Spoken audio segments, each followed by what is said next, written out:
County Governor.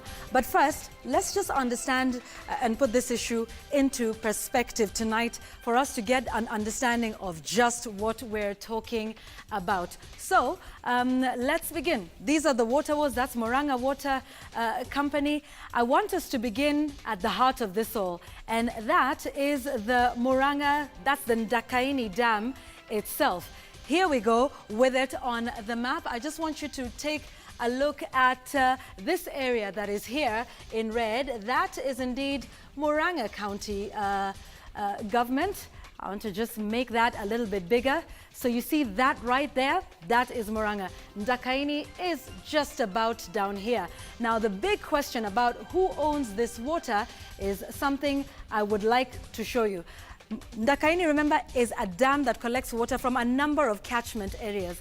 Allow me to show you the Aberdairs, which is here, as you can see, located outside the boundary right there of the county. So the water does not originate, not all of it, from Murang'a County, which is why a number of people are saying, well, does this water belong to Nairobi County or does it belong to Murang'a County?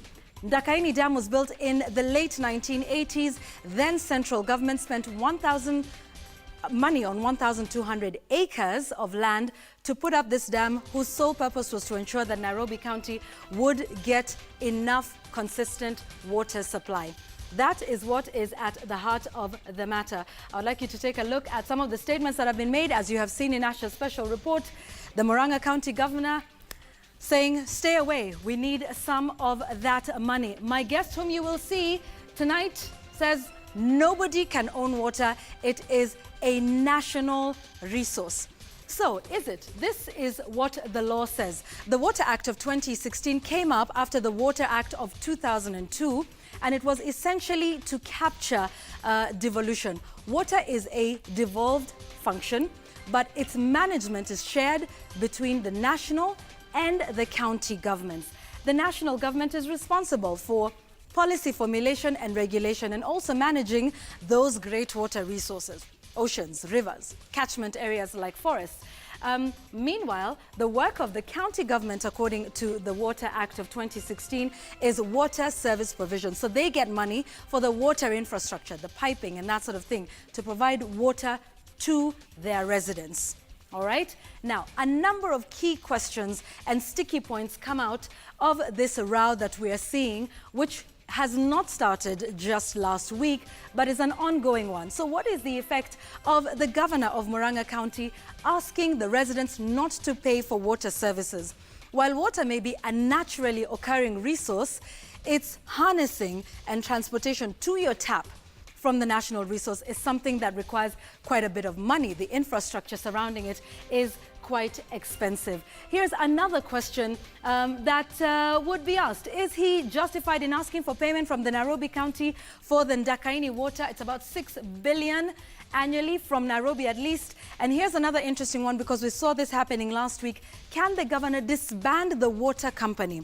Remember, all water companies in Kenya, in all the counties, are semi-autonomous from the county government and are also bound by the Companies Act. And finally, the solution to the water wars. Murang'a is just the latest flashpoint. This promises to be a big war if this carries on. Tharaka Nithi, I will remind you, gets 99.9% of its water from Meru County. Mombasa as well, Kisumu, from other counties. So, what's the solution to the water wars? The Cabinet Secretary for Water, CS Simon Chelugui, joins me tonight. We want to take a short break, sir. But first, should Nairobi County be paying Murang'a County for the water it receives from Ndakaini? Thank you so much, Yvonne, and thank you. I want to thank you for inviting me to shed light on this debate which has just started from Murang'a County by the governor. From our point of view as the Minister of Water, water is supposed to be free. However, the cost of harnessing and transferring water is where the costs are. Okay, so and just quickly, because I want us to take a break, Bwana CS. Does Nairobi owe Murang'a for the water it receives from Ndakaini Dam? Ndakaini is, after all, in Murang'a County. No. Okay, thank you. We'll be discussing more on that and much more. Many questions that you have. Continue to send them in at Citizen TV Kenya, at Yvonne Okwara. The hashtag is tonight. We're talking about this issue. Can anybody lay claim to the water? And have the residents of Murang'a been disenfranchised by this big water dam that is in their county, but whose water is going to another county? Back with more from the Cabinet Secretary for Water here tonight. Don't go too far.